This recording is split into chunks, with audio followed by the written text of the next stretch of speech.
Olá, a paz do Senhor, que bênção! Estamos iniciando mais um trimestre, o último trimestre do ano de 2023. Como temos aprendido, como o Espírito Santo falou conosco durante todo este ano e aprendemos bastante. Para você que está aqui pela primeira vez, sou Jane Martins de Souza, professora, superintendente de Escola Bíblica Dominical. Sejam todos bem-vindos. Aos irmãos que estão aqui semanalmente, meu muito obrigada. Você que está aqui todo este ano e nós juntos aprendendo a respeito da palavra de Deus. E este trimestre será maravilhoso, uma oportunidade ímpar para a igreja local se levantar e começar a fazer missões. Falaremos sobre missões durante este trimestre. Missões é um desafio para a igreja local, também para a igreja mundial. E esta é uma ordem dada pelo nosso Senhor e Salvador Jesus Cristo. Então fica comigo até o final desta aula e juntos aprenderemos bastante a respeito da palavra de Deus e durante todo este trimestre aprenderemos quais são os desafios que a igreja enfrenta para fazer a obra missionária. Nós vamos falar sobre, na lição de número 1, nós falaremos sobre a grande comissão, um enfoque etnocêntrico. E os textos que foram tomados por base estão em Mateus, capítulo 28, versículo 19 e 20, e também Marcos, no capítulo 16, do versículo 15 ao 18. Não poderiam ser outros textos escolhidos para falarmos sobre a ordem de Jesus de anunciarmos o Evangelho e também da formação da grande comissão. Jesus, ao ascender ao céu, deu uma ordem imperativa aos discípulos, o que é chamado, entre aspas, de a grande comissão. Na verdade, Jesus afirmou que enquanto estamos indo a toda criatura anunciando o Evangelho, nós precisamos fazer discípulos. Jesus, ele anunciou a missão transcultural. Deus é um Deus de missão e em toda a Escritura encontramos Deus criando estratégias para se reconciliar com a humanidade. Adão escondeu-se de Deus como se isso fosse possível e a iniciativa de reaproximação partiu de Deus, Criador de todas as coisas. O homem por si jamais teria a iniciativa de se aproximar-se ou reaproximar-se do Criador. A primeira pessoa a ouvir o Evangelho, que é chamado de proto-evangelho, foi Adão. E ele creu nesta mensagem. Uma mensagem de esperança, quando Deus procurou o casal. Esperança na mensagem de que o descendente da mulher iria destruir a serpente e seria vitorioso. Em que da semente da mulher haveria de nascer o Salvador do mundo. Seria ferido na cruz, mas derrotaria o diabo. Por que estudar sobre missões? Ou por que falar de missões? Porque Deus é um ser trino e ele que é o articulador da obra missionária. De Gênesis a Apocalipse, encontramos Deus através da sua palavra, reconciliando a humanidade consigo mesmo. A teologia bíblica de missões, ela objetiva em estudar missões. É Deus que comissiona, que capacita e que envia. Missão nasceu no coração de Deus. Haja visto o plano de salvação ser antes da fundação do mundo. Deus, ele não foi surpreendido com a queda no Éden. O plano da redenção não foi um plano B de Deus. O plano de Deus sempre foi o plano da salvação, pois o Cordeiro já havia sido morto desde a fundação do mundo. É ele que reconcilia o mundo com o Criador. E Jesus entregou à sua igreja o ministério da reconciliação, que somente é concretizado quando evangelizamos. Quando evangelizamos o mundo. Por intermédio de Cristo, fomos reconciliados com Deus. E assim nos deu o ministério da reconciliação. O mundo somente é reconciliado com Deus por intermédio de Jesus Cristo e quando anunciamos a mensagem da salvação.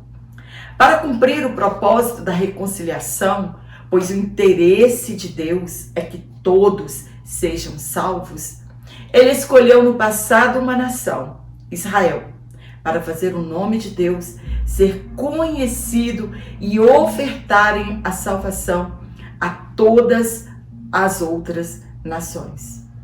Deus não chamou Israel para ser uma potência militar, mas para ser uma potência espiritual. Eles eram parte do plano de Deus para a salvação da humanidade. Falharam em sua missão evangelizadora mundial. A igreja, o mistério oculto em Cristo, é a nova agência da evangelização mundial. Na linha da história da salvação, Deus chamou um homem justo, íntegro e que andava com ele, Noé, para um propósito de evangelização em forma de arca. Ele creu na palavra de Deus, de que haveria um dilúvio. A corrupção naquela época era generalizada e somente Noé, sua esposa, seus filhos e sua nora escaparam daquela condenação. E essa mensagem da arca, ela reverbera até os dias atuais. Deus não desistiu da humanidade, mesmo estando ela corrompida e distante dele. Escolheu outro homem, Abraão, e por intermédio dele, todas as famílias da terra seriam abençoadas. Deus prometeu fazer o nome de Abraão famoso e isso aconteceu. O nome de Abraão liga algumas religiões e que ele seria uma bênção. É a descendência de Abraão que abençoa todas as famílias da terra. Jesus Cristo. Foi construído, isso nós estamos tratando na atualidade, foi construído a casa da família abraâmica, lá em Abu Dhabi, capital dos Emirados Árabes Unidos, em abril de 2023. E estão juntas as casas de culto das três grandes religiões monoteístas. Somente Jesus Cristo trouxe bênçãos a todas as famílias da terra.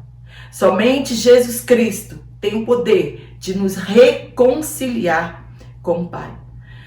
Deus nunca desistiu da humanidade. Essa é a boa notícia e a promessa da reconciliação. Ela acontecerá na totalidade na volta de Jesus.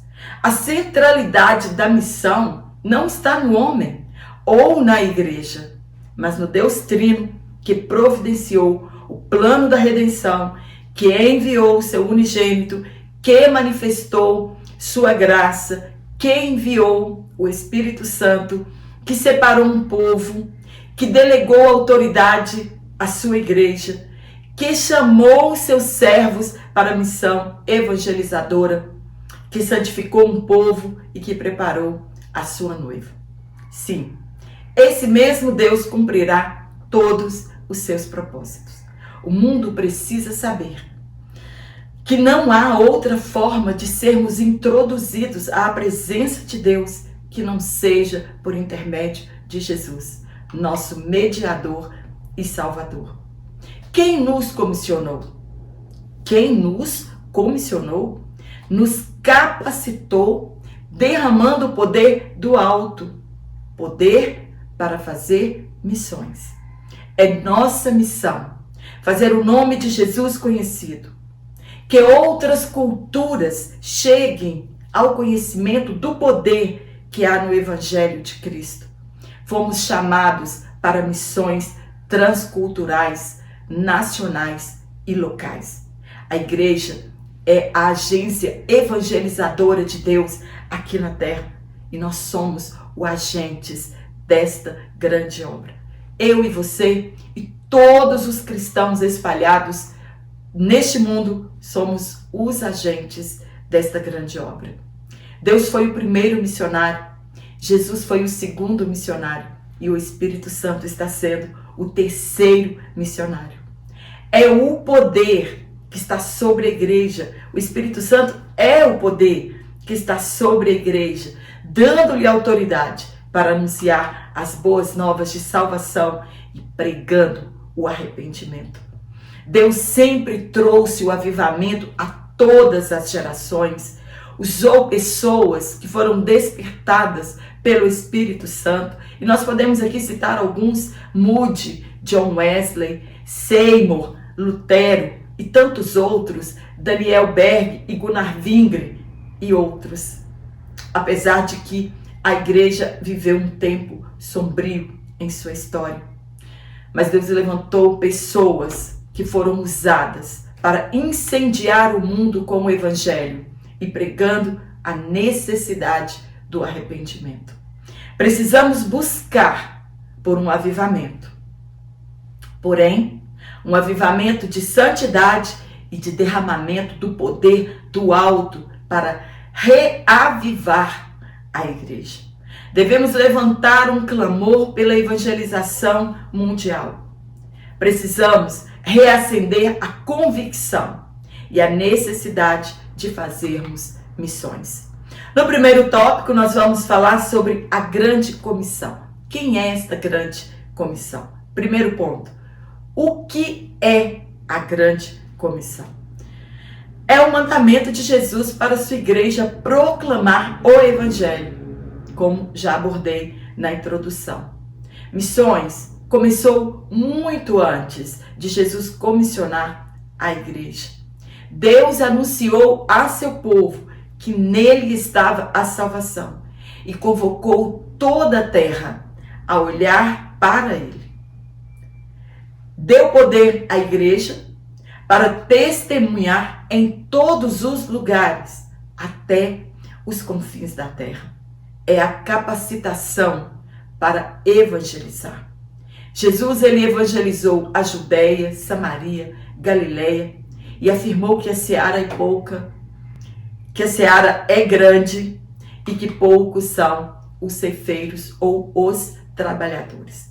Jesus, em sua missão, ao ver as multidões, ele sentiu compaixão, porque elas estavam aflitas e desamparadas, como ovelhas sem pastor. E ele então pediu que intercedêssemos ao Pai para que enviasse mais ceifeiros. Será que estamos olhando para essa multidão com o mesmo olhar de misericórdia que Jesus olhou? Estamos mesmo preocupados com a evangelização mundial? As almas estão aflitas.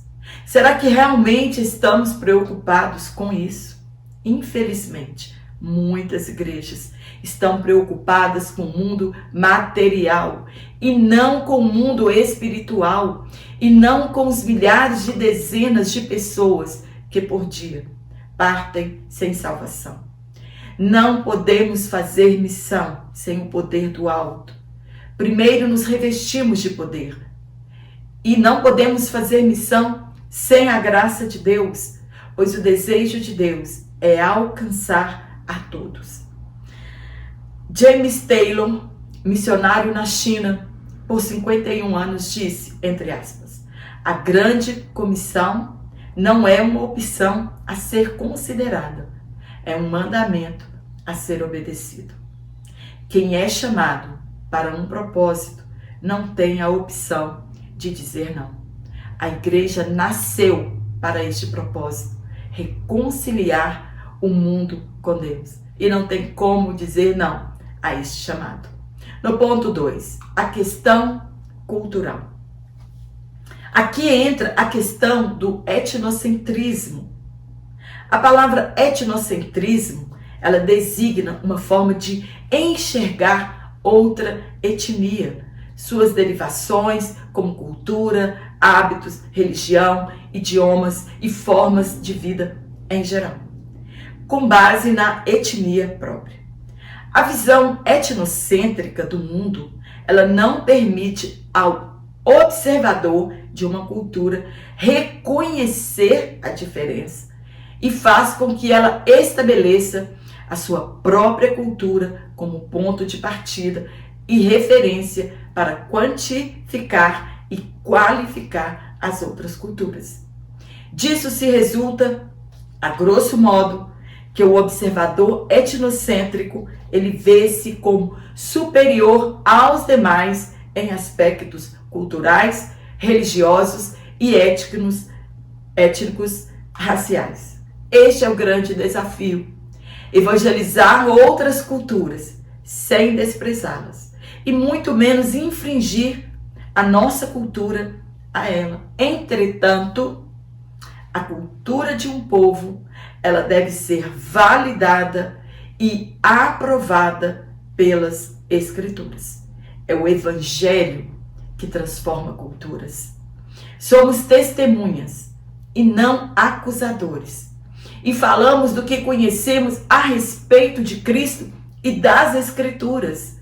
É o Espírito Santo que convence. É o Espírito Santo que muda costumes, que muda hábitos, que transforma culturas.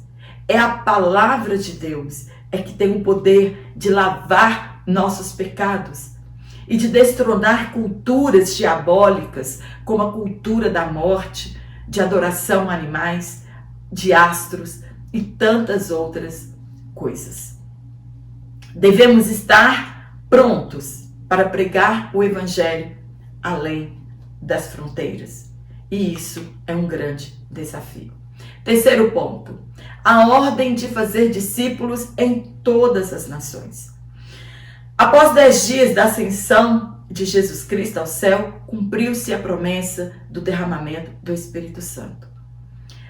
A ocasião foi escolhida propositalmente. Pessoas de todas as nações estavam reunidas ali em Jerusalém. E isso difundiria a mensagem do Evangelho. Seriam os lançadores de sementes por onde fossem. Discípulo é aquele que é aprendiz.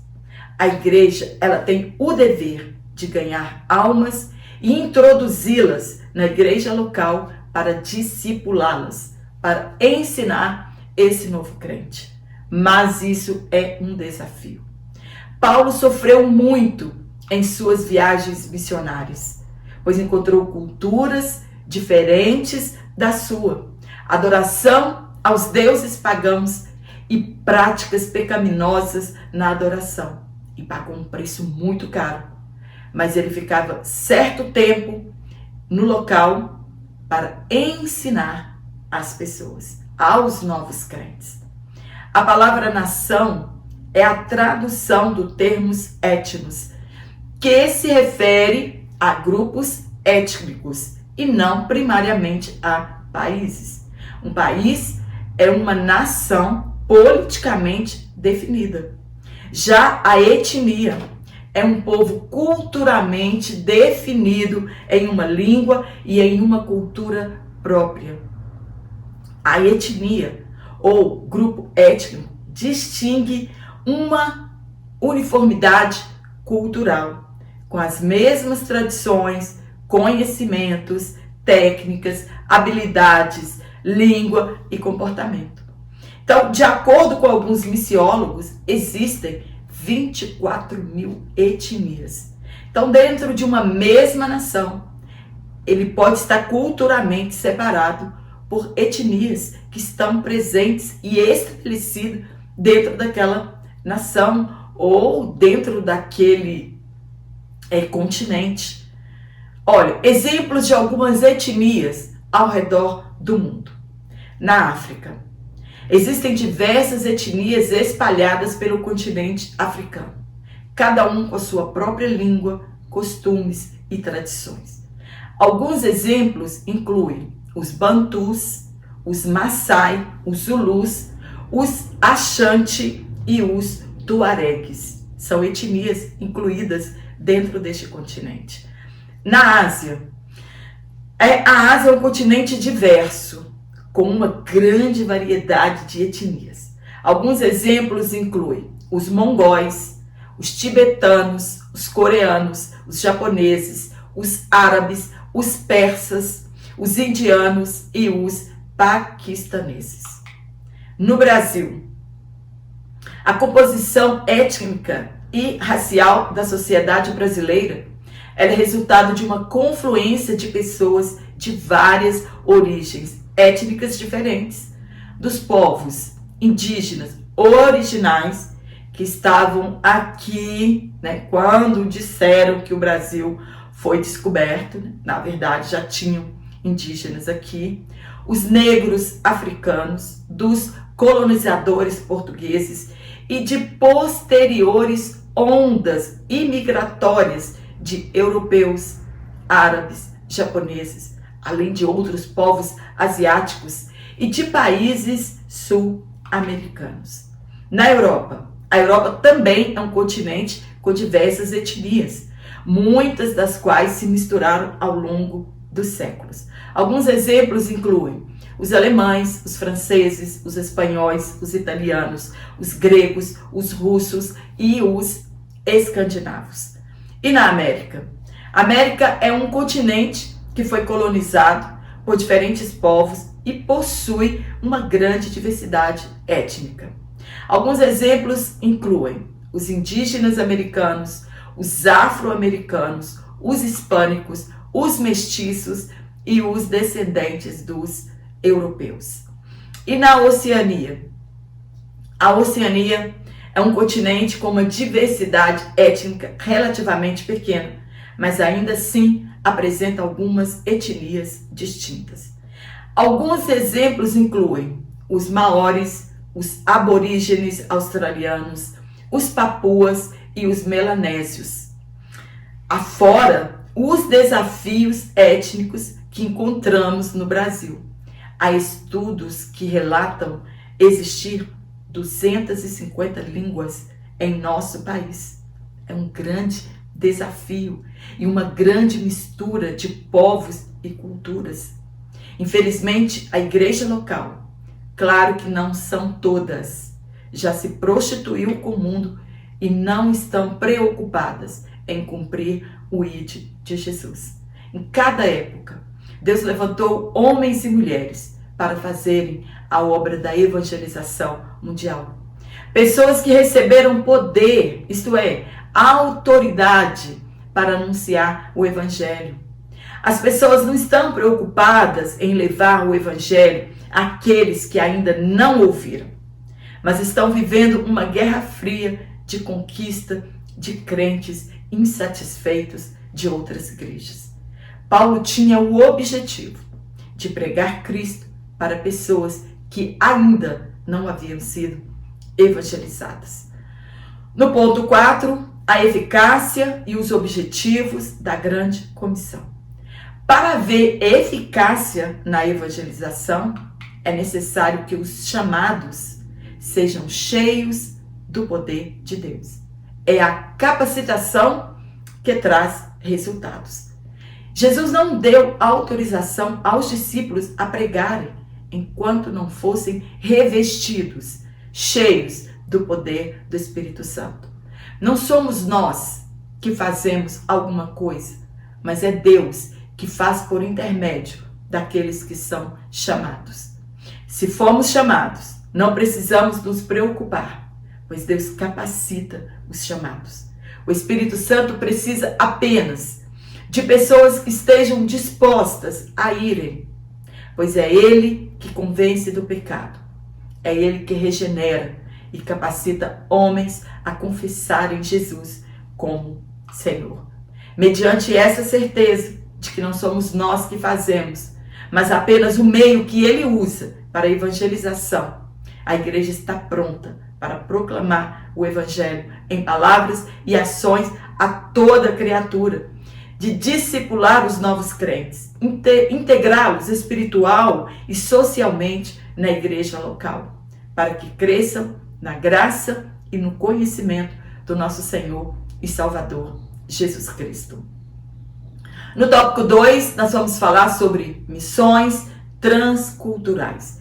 Primeiro, nós vamos falar sobre o conceito de missões transculturais. Lembrando a você que vou deixar aqui o link do meu WhatsApp e também o link do meu Instagram, se você quiser seguir nas redes sociais. Se você quiser adquirir este comentário exatamente como ele é lido aqui, né, como eu falo aqui na minha videoaula, eu vou deixar um link na descrição desta aula e você clica neste link e fala diretamente comigo. Se você quiser adquirir o comentário, né, trimestral, ser um assinante trimestral, você também pode ser. Mas quero lembrar você que em novembro eu vou tirar uns dias de folga e provavelmente deixarei de postar 2 ou 3 aulas. Mas se você quiser mesmo assim ser um assinante trimestral, é só você clicar o nosso link. E também vou deixar um banner aqui, como você faz para adquirir esses PDFs semanalmente. Então, qual é o conceito de missões transculturais? É transpor as barreiras de uma cultura para levar a mensagem do Evangelho. O prefixo trans, ele vem do latim e tem sentido de, entre aspas, movimento para além de e através de. Não é somente a uma cultura, mas a tantos quantos ainda não ouviram o Evangelho de Jesus. Somos embaixadores de Cristo, representantes do reino celestial e terreno de Jesus, enviados para compartilhar com o mundo os grandes benefícios do cristianismo. Somos pregadores do Evangelho e portadores da mensagem de Cristo. Somos pessoas de um único livro e da mensagem mais antiga do mundo. E é um grande desafio fazer missões transculturais. No ponto 2, quais são as barreiras nas missões transculturais? Existem barreiras e elas precisam ser vencidas. Você não pode ser enviado a um lugar sem antes ser preparado para essa missão. Você não escolhe um missionário hoje e já envia para um campo missionário, para um lugar que ele não conhece, não sabe o idioma, não conhece a cultura. Não. Primeiro ele precisa ser treinado. E algumas barreiras existem e elas precisam ser aprendidas. Letra A. Barreiras geográficas. Hoje nós temos novas nações que foram criadas há pouco tempo, então elas precisam ser estudadas. Nós temos Barbados, que foi criada em 30/11/2021 no Reino Unido. Nós temos o Sudão do Sul, na África, que foi criado em 11 de julho de 2011. Nós temos Kosovo, na Europa, que foi criada em 17 de fevereiro de 2008, e tantas novas culturas que surgiram. Letra B. Barreiras culturais, valores da vida, costumes e hábitos. É nos adaptarmos inicialmente e transformando vidas pela pregação da palavra de Deus. Exemplos que nós temos: em alguns lugares, mulheres não estudam e nem podem trabalhar. Os homens podem praticar a poligamia. Os doentes são mortos, os deficientes são mortos, os idosos são descartados. É proibido a adoração a Jesus Cristo. Então, como que a igreja vai entrar em uma cultura dessa? Levar o Evangelho de Cristo. Letra C. Barreiras econômicas, diferenças de moeda e de comércio. Né? Cada lugar pratica um tipo de moeda, um tipo de comércio. Letra D. Barreiras linguísticas, né? As línguas nativas daquele lugar. Nós já falamos sobre isso. Na letra E. Barreiras religiosas, né? O islamismo, o ateísmo, o secularismo. Isso tudo acontece. Nós sabemos que existe uma janela 1040 no globo terrestre, que são chamados de cortina de ferro, que o evangelho não pode entrar, as bíblias são proibidas, missionários são mortos. Como vencer essas barreiras culturais? Os apóstolos enfrentaram as mesmas barreiras no seu tempo e eles alcançaram os confins da terra, mesmo sabendo que isso implicava deixar de viver e morrer por suas convicções. É amor pelas pessoas, é o desejo de cumprir o ID de Jesus, que pessoas todos os dias se entregam à obra missionária e à morte. Você precisa conhecer a cultura, os costumes e o idioma antes de fazer missão. Precisamos orar para que Deus envie mais ceifeiros. Todavia, eles foram bem preparados, inclusive para morrerem. No terceiro tópico e último, nós vamos falar sobre a visão global do Evangelho no mundo. Primeiro ponto, evangelização e discipulado. Jesus pregou o Evangelho, ensinou durante 3 anos e treinou 12 homens para que continuassem a fazer o que ele começou a fazer. Jesus não tinha a intenção de evangelizar somente as grandes massas. Ele fazia isso com maestria, porém ele evangelizava uma única pessoa. Ele ensinava para conduzir as pessoas ao arrependimento. Um novo crente precisa ser discipulado, ensinado de acordo com as doutrinas bíblicas. Hoje, o maior índice de abandono da fé, na maioria das vezes, são os novos crentes não discipulados. Precisamos atrair este novo crente para a IBD. Ter professores capacitados para isso, pois a IBD ela ensina enquanto evangeliza e ela evangeliza enquanto ensina. Cada professor é um missionário e discipulador em potencial. Ensine em todos os lugares, no lar, no trabalho, na rua, em suas redes sociais. Jesus, ele é o nosso maior exemplo. Jesus, ele respirava missão. Ele nunca perdeu o foco da sua missão aqui na terra. Evangelização e discipulado não são excludentes, isto é, eles não são separados. Eles fazem parte da mesma obra missionária. Jesus nos comissionou para ir evangelizando e ensinando. Fazer missão não é uma escolha pessoal, uma ordem para todos. Você já ouviu alguém dizer: eu não tenho chamada para evangelismo, eu não tenho chamada para fazer missão? Mentira! Todos nós fomos convocados para esta obra. Isso não é uma escolha pessoal, é obrigação da igreja local e de igreja individual. Devemos anunciar o amor de Deus, sua graça e seu perdão. Como queremos o crescimento da igreja se não evangelizarmos? A igreja somente cresce e se fortalece quando cumprimos o ID de Jesus, como fez Paulo, fez Pedro, Timóteo, Silas e tantos outros. Queremos igrejas cheias, sem evangelização e sem discipulado. Um novo convertido sem ensinamento é como a semente que caiu no pedregal, cresceu, mas logo veio o sol. E como não tinha terra suficiente, secou-se, pois ela não tinha raiz. No ponto 2, arrependimento e capacitação do Espírito. A mensagem dos missionários de hoje deve ser a mesma mensagem dos missionários de antigamente. O apelo é levar pessoas ao arrependimento. Os profetas levaram a mensagem do arrependimento e mudança de conduta.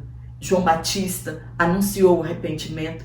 Jesus levou a mesma mensagem. Os discípulos levaram a mesma mensagem do arrependimento, pois já era chegado o reino dos céus. Esta deve ser a nossa mensagem. Arrependimento para o perdão dos pecados. Devemos continuar fazendo a obra que Jesus começou a fazer.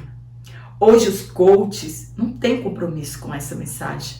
O alvo é ajuntamento de pessoas e dinheiro, ao invés de conversão de almas. Alegam que as pessoas não querem mais ouvir falar de pecado, de mudança de vida e de arrependimento. Não é o que fazemos, mas quem opera por intermédio de nós. A capacitação que vem do alto é para evangelizar e não para exibicionismo gospel, como temos assistido em nossos púlpitos das igrejas locais. Deus continua à procura de pessoas que realmente querem ser usadas e capacitadas para ir e anunciar o Evangelho. Receber poder que transforma vidas. Ter o mesmo olhar de compaixão de Jesus ao saber que milhões de pessoas estão indo para o inferno. Assistimos muitos influenciarem as pessoas a buscarem o revestimento do alto. A pergunta que fica é: estas pessoas foram ensinadas?